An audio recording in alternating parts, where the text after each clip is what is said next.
Baik, assalamualaikum warahmatullahi wabarakatuh.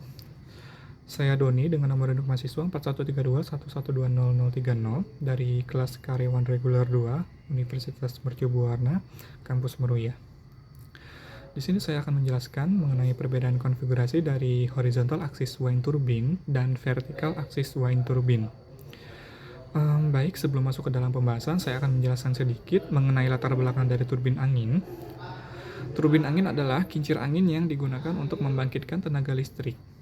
Turbin angin ini pada awalnya dibuat untuk mengakomodasi kebutuhan para petani dalam melakukan penggilingan padi, keperluan irigasi, dan lain-lain. Turbin angin ini sendiri terdahulu banyak dibangun di Denmark, Belanda, dan negara-negara Eropa lainnya, dan lebih dikenal dengan sebutan windmill. Baik, untuk prinsip dasarnya, kerja dari turbin angin adalah mengubah energi mekanis dari angin menjadi energi putar pada kincir. Lalu putaran kincir ini digunakan untuk memutar generator yang akhirnya akan menghasilkan energi listrik. Masuk ke komponen-komponen. Untuk komponen utama turbin angin pada umumnya yaitu ada gearbox, brake system, generator, penyimpan energi, dan rectifier inverter. Baik, langsung saja masuk ke pembahasan. Yang pertama saya akan menjelaskan mengenai turbin angin sumbu horizontal. Untuk turbin angin sumbu horizontal ini, megawatt pertama di dunia berada di Castleton di Vermont. Turbin angin sumbu horizontal atau akrab disingkat TASH memiliki poros rotor utama dan generator listrik di puncak menara. Turbin berukuran kecil diarahkan oleh sebuah baling-baling angin atau baling-baling cuaca yang sederhana, sedangkan turbin berukuran besar pada umumnya menggunakan sebuah sensor angin yang digandengkan ke sebuah servo motor. Sebagian besar memiliki sebuah gearbox yang mengubah perputaran kincir yang pelan menjadi lebih cepat berputar. Karena sebuah menara menghasilkan turbulensi di belakangnya, turbin biasanya diarahkan melawan arah anginnya menara. Bila-bila turbin dibuat kaku agar mereka tidak terdorong menuju menara oleh angin berkecepatan tinggi.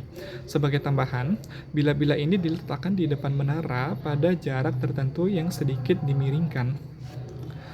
Karena turbulensi menyebabkan kerusakan struktur menara dan reliabilitas begitu penting, sebagian besar TASH ini merupakan mesin upwind atau melawan arah angin.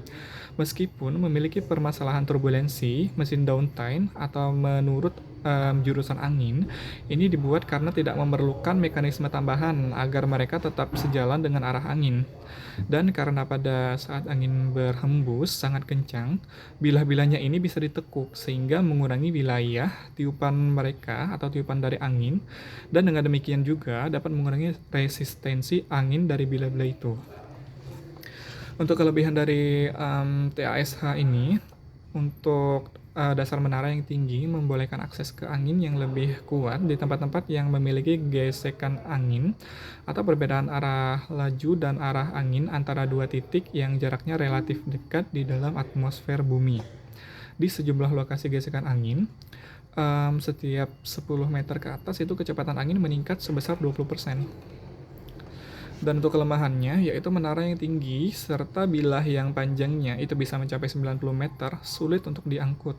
Sehingga diperkirakan untuk besar biaya transportasinya bisa mencapai 20% dari seluruh total biaya peralatan dari turbin angin. Baik, masuk ke pembahasan turbin angin sumbu vertikal atau TASV. Di mana turbin angin sumbu vertikal atau tegak ini memiliki poros atau sumbu rotor utama yang disusun tegak lurus. Kelebihan utama susunan ini adalah turbin tidak harus diarahkan ke angin agar menjadi efektif. Kelebihan ini sangat berguna dan tempat-tempat yang arah anginnya sangat bervariasi. Baik, untuk kelebihannya tidak membutuhkan struktur menara yang besar karena bila rotornya kecil tidak membutuhkan mekanisme yaw. Dan untuk kekurangannya di sini kebanyakan TASH memproduksi energi hanya 50% dari efisiensi TASH karena drag tambahan yang dimilikinya saat kincir berputar. Di sini untuk perbedaan antara turbin angin dan horizontal dan vertikal, ini turbin angin horizontal memiliki shaft rotor utama dan generator pada puncak dari menara dan diarahkan pada arah angin. Sedangkan untuk turbin angin vertikal memiliki shaft rotor yang dipasang secara vertikal. Demikian, terima kasih untuk penjelasan dari saya kali ini. Selamat sore.